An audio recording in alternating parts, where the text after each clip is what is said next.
Moral English गुरु या चॅनलवर आपल्या सर्वांचे स्वागत. वर्ग 5वा ते वर्ग 12वा पर्यंतचे इंग्रजी विषयाचे खूप सारे व्हिडिओज, ज्यामध्ये पाठाचे, कवितेचे स्पष्टीकरण, grammar, brainstorming activities, ice breakers activities, English workshop, Navodaya शिष्यवृत्ती परीक्षा, वर्ग 5वा ते वर्ग 7वा पर्यंतचं गणित इत्यादी विषयांची व्हिडिओ चॅनलवर उपलब्ध असून नवीन अपलोड होणाऱ्या प्रत्येक व्हिडिओचे नोटिफिकेशन तुम्हाला सर्वात आधी मिळावे यासाठी चॅनलला जरूर सबस्क्राईब करा, बेल आयकॉनचे बटन दाबा आणि व्हिडिओ आपल्या मित्रांना जरूर शेअर करा. या व्हिडिओमध्ये आपण पाहणार आहोत मामंगदाई या कवयित्रीने लिहिलेली कविता स्मॉल टाउन्स अँड रिव्हर्स या कवितेचं एक्सप्लेनेशन बघा. Small towns always remind me of death. Small towns and reverse म्हणजे छोटंसं गाव, छोटंसं शहर आणि नदी. Small towns always remind me of death. माझं छोटंसं गाव मला नेहमी मृत्यूची आठवण करून देते. माय home town lies calmly amidst the trees. माझं जे होम टाउन आहे ते अतिशय शांत आहे आणि त्याच्या अवतीभोवती खूप सारे झाडं आहे, म्हणजे जे झाडाच्या अमिडस्ट म्हणजे मधामध्ये आहे, अशा प्रकारे कवयित्री या ठिकाणी म्हणते. बघा, ही जी कवयित्री आहे ती कुठली आहे? ती इंडियाची आहे, नॉर्थ ईस्टमधली आहे. तिचं राज्य आहे अरुणाचल प्रदेश आणि अरुणाचल प्रदेशच्या एका छोट्या गावाचं वर्णन या ठिकाणी केलेलं आहे. कवयित्रीच्या गावाचं नाव आहे पासीघाट. त्या पासीघाट या गावचं वर्णन या ठिकाणी आपल्याला दिसून येईल. पुढे ती काय म्हणते? It is always the same. एकच गोष्ट तिला सारखीच वाटते. In summer or winter. Summer असो, विंटर असो, उन्हाळा, पावसाळा, हिवाळा, सर्व ठिकाणी तिला एकच गोष्ट सारखीच वाटते. With the dust flying. मग डस्ट उडत असो ऑर द विंड हावलिंग करत असो, म्हणजे वाऱ्याचा फार मोठा आवाज असो. Down the gorge. गॉर्ज म्हणजे दरी किंवा घाट. दरी किंवा घाटामध्ये वारा वाहत आहे, डस्ट उडत आहे. मग तो समर असो, विंटर असो, त्या गावचं वातावरण हे नेहमी तिला सेम वाटते. त्या ठिकाणी काही गोष्टी तिला अगदी सारख्या वाटतात. बघा पुढे ती काय म्हणते? Just the other day. म्हणजे एखादा दिवस जर सोडला तर दुसऱ्या दिवशी कोणीतरी डाईड. Someone died. कोणीतरी मेलेला आहे. In the dreadful silence. आणि मृत्यू झाल्यामुळे त्या गावामध्ये ड्रेडफुल सायलेन्स आहे. ड्रेडफुल म्हणजे प्रचंड अशी शांती. We wept. आम्ही रडलो. Looking at the sad wreath of tuberoses. आणि तो जो एक रीत असतो, रीत, लुकिंग ॲट द सॅड रीत. रीत म्हणजे काय? पुष्पहार. जो एखाद्या मृत व्यक्तीच्या अंगावर आपण जे हार टाकतो किंवा त्याला पुष्पहार अर्पण करतो, पुष्पचक्र त्याच्यावर ठेवतो, त्याला म्हटलेलं आहे व्रीत. WREATH.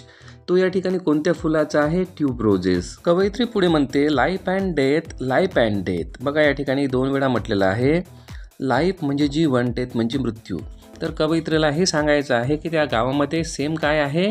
लाईफ अँड डेथ म्हणजे जन्माला येणे आणि मरणे. जन्माला येणे आणि मरणे म्हणजे जीवन आणि मृत्यू, जन्म आणि मृत्यू ह्या 2 गोष्टी सारख्या आहे. Only the rituals are permanent. आणि त्यासोबतच ती म्हणते की या 2 गोष्टीसोबतच रिच्युअल्स ज्या आहे, म्हणजे कोणी जन्माला आलं तरी काही रिच्युअल्स आहे. रिच्युअल्स म्हणजे प्रथा, परंपरा, काही आपण ज्या काही गोष्टी करतो तर त्या गोष्टीला म्हटलेलं आहे रिच्युअल्स. मृत्यू झाला तरी त्या रिच्युअल्स आहे. कोणीही मरो, सेम प्रोसिजर आहे. कोणीही जन्माला येऊ, जन्माला आल्यानंतर त्याचं बारसं किंवा त्याचा बर्थडे, ह्या ज्या गोष्टी आहे त्याला म्हटलेलं आहे रिच्युअल्स. तर त्या गावामध्ये रिच्युअल्स हे परमानंट आहे, म्हणजे कोणीतरी जन्माला येतो आणि कोणीतरी मरतो. आणि अशा प्रकारचं त्या गावचं एक वातावरण कवयित्री डिस्क्राईब या ठिकाणी करत आहे. पुढच्या स्टांजामध्ये ती म्हणते the river has a soul. म्हणजे नदीला आत्मा आहे. म्हणजे नदी ही मृत नाही.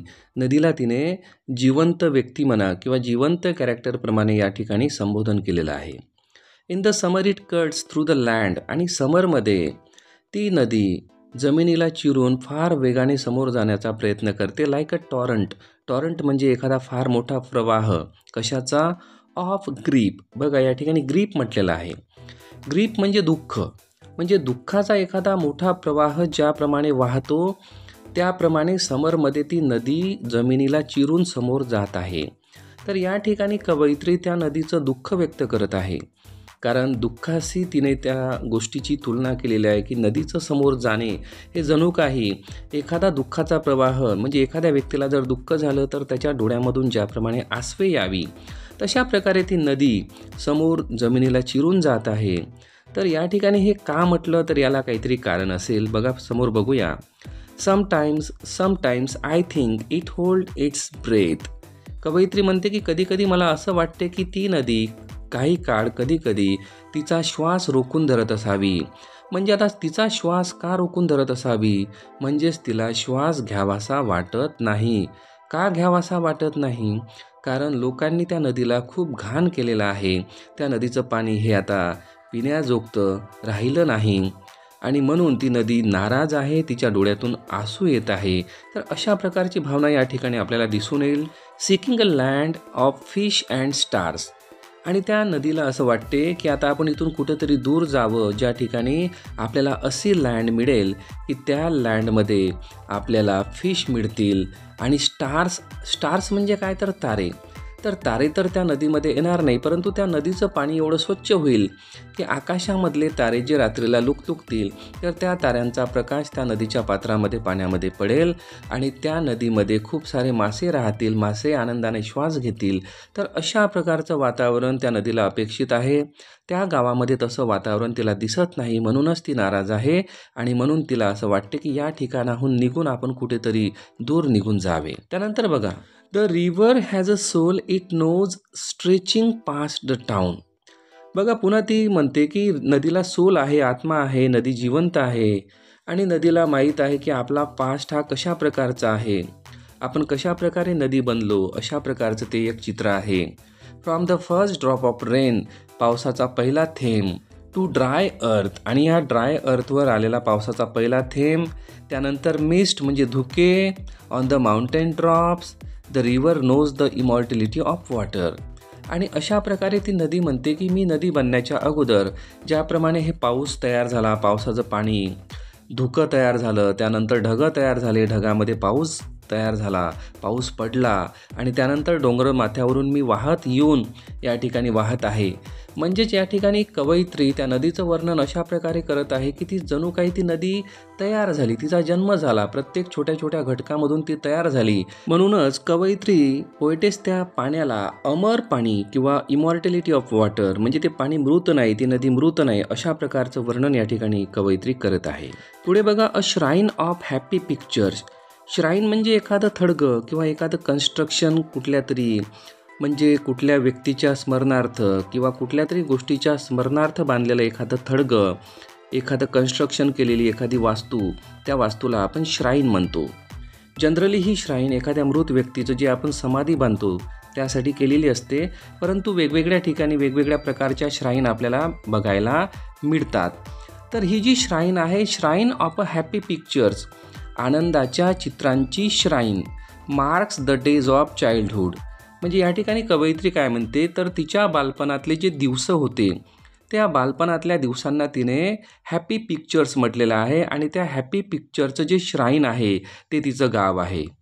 Small town grow with anxiety. परंतु आता बघा, तिचं जे स्मॉल टाऊन आहे त्या स्मॉल टाऊनमध्ये आता एन्झायटी वाढत आहे, चिंता वाढत आहे फॉर द फ्युचर.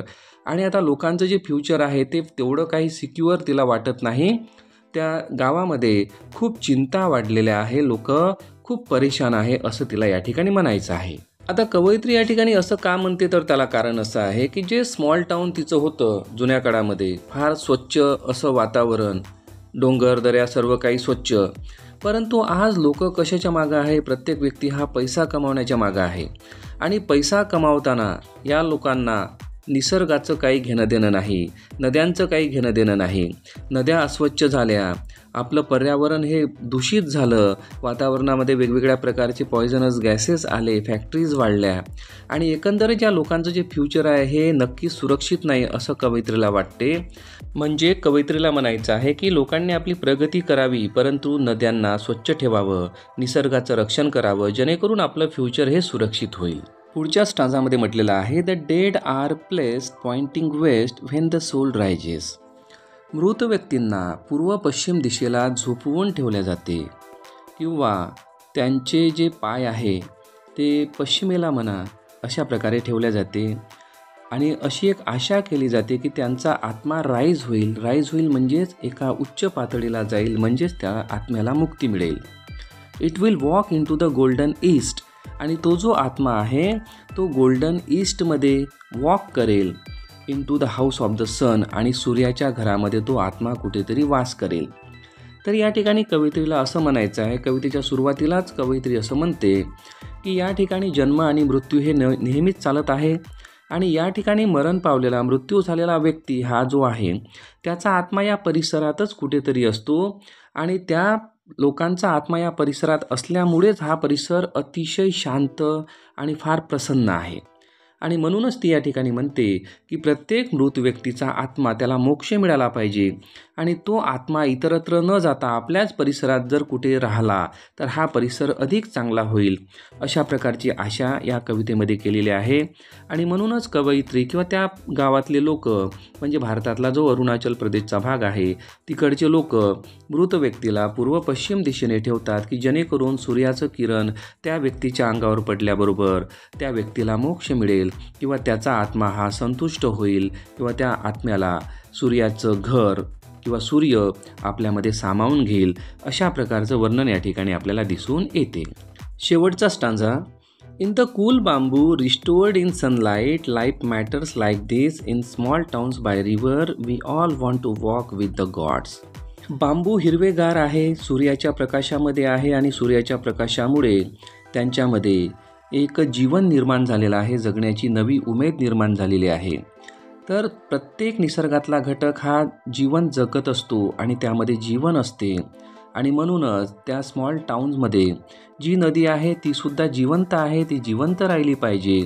आणि आपण त्या नदीच्या किनाऱ्यावर ज्या वेळेला फिरायला जाऊ तेव्हा आपल्याला प्रसन्न वाटेल, असं वाटेल की आपण या ठिकाणी देवासोबत फिरत आहोत, किंवा ईश्वरीय शक्ती कुठली तरी या ठिकाणी वास करते, त्या ईश्वरीय शक्तीचा आपल्याला वास जाणवला पाहिजे, त्या गोष्टीची अनुभूती आपल्याला झाली पाहिजे. त्यासाठी ती नदी स्वच्छ असली पाहिजे, आणि एकंदरच आजूबाजूचा परिसरसुद्धा, निसर्गसुद्धा आपला स्वच्छ प्रसन्न असला पाहिजे, अशा प्रकारचं वर्णन आपल्याला या कवितेमध्ये पाहायला मिळते.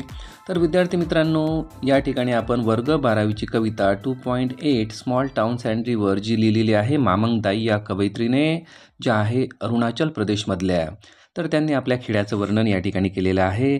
आणि विद्यार्थी मित्रांनो, जर आपण या चॅनलवर नवीन असाल आणि अजूनही आपण या चॅनलला सबस्क्राईब केलं नसेल तर अवश्य करा. वर्ग 12वीचा भरपूर सारा टॉपिक आपल्या चॅनलवर उपलब्ध आहे, तो सुद्धा आपण पाहावा. थँक्यू.